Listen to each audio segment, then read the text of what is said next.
Hello friends, this is Jake at Hobby Bounty Singapore. As the resident American in the group, I've been tasked with reviewing the new Airfix 172nd B24D Liberator kit. Let's take a look. Open the box. And we'll open up the first bag here. Now this is a nicely detailed new tool kit. And this is evident from the first sprue that we see. This is the fuselage as well as the horizontal stabilizers and the rudders.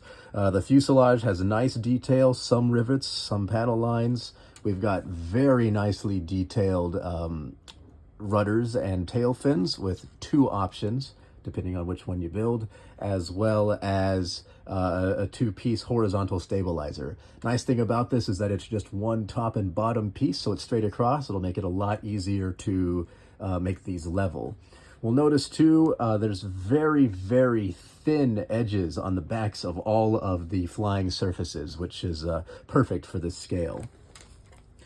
Next sprue here, we see some of Airfix's trademark construction technique with the larger kits, which is having a spar go through the wing. This is excellent as it will make it easier to line the fuselage and the wings up and make sure that the wings have the correct amount of dihedral. You can see the first inklings of the real gem of this kit, which is significant amounts of interior detail. We also have molded wheel wells so that you can have all the detail you want in a rather large wheel well. Remember, the B24 had single wheels under each wing, so it was quite large. And then we also have separate flaps for putting them in the open or shut position. Moving on. Here are the wings and the nacelles and the engines, and again, they're very nicely detailed. Here's the underside of the wing, again, that very large cutout for the wheels, as well as the nacelles, which have the correct indentions for the superchargers. We have 4 props, and then we also have options for the nacelles to have them with cowl flaps open or closed. Here's the other half of that. We have the 4 superchargers here. We have another wing, which includes all of the interior detail for where the flaps would be. We have some nice multi-piece landing gear, and then we have the wheels. There are wheel options that either come with a little bit of a flat spot for items that are on the ground, or completely round ones for if they are in the engine or in the wheel bay. Here's the last bag of opaque sprues. Here we go, some more flaps, some more pieces of the engine detail, and then the nose as well. We also have very nicely detailed machine guns here, as well as part of the turret.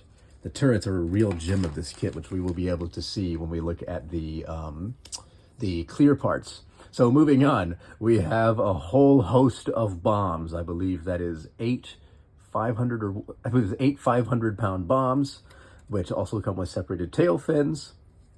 We have also a great amount of detail here because we have a fully detailed interior. The whole interior of the plane, from the cockpit all the way to the rear turret, including the engine bay, is modeled, and it's an absolute beauty.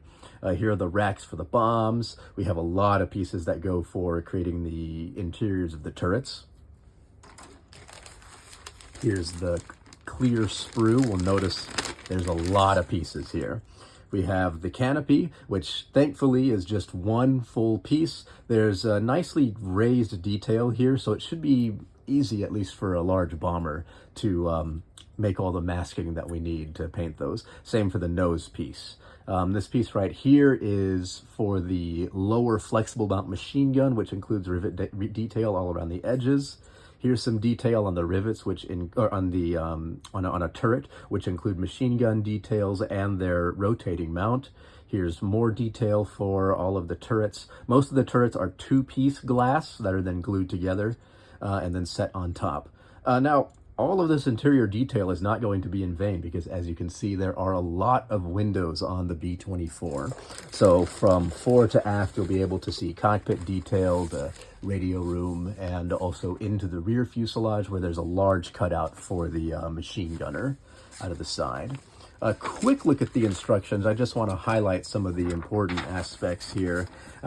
We can see there's a lot of interior detail. There's ribbing and all the formers and stringers, and those go all the way through the entire cockpit. Here's the Airfix construction, which is pretty ubiquitous now for putting spars through the wings and the fuselage so that everything lines up. That's nice, also gives it a little bit of strength. Here we have an actual floor to the back half of the fuselage, and then also some of the mounting for the machine guns and the oxygen tanks. This is a very detailed kit. It should build up very, very nicely. Moving on, here is some detail of the bomb bay, and as you can see, it is completely molded. It's not just throwing bombs in a box. It's got ribbing and formers and stringers all throughout it. It has the bomb racks, it has some of the stabilizing pieces, and of course, all those big bombs. You can either display it with the doors open in the correct B-24 position where they slid up, or you can have them closed. Moving on, you can see the very easy construction for the tail planes. It all assembles together and then mounts to the fuselage so it stays perfectly straight. We have nacelles, we have engines, we have the flaps that can be positioned up or down, we have the landing gear, and final assembly. This is going to be a very nice kit, and I look forward to seeing the first people to build these. We have two paint scheme options, which are pretty common. The first is Lady Be Good, which is in a desert livery that would have flown out of Libya to bomb Italy and return. And then on the other side, we have a traditional green livery, which was actually based in Australia in 1943. Continuing on there, the decals. We have some fun classic American nose art to go with one of them, as well as this interesting mask face with the bombs. We have a decent amount of stencils to put on the aircraft, as well as all the little tiny pieces for the cockpit as well, and the stars and bars. So there you have it, the new Airfix 172nd B24 Liberator. It looks to be a beautiful kit, and I can't wait to see somebody build it. Thanks.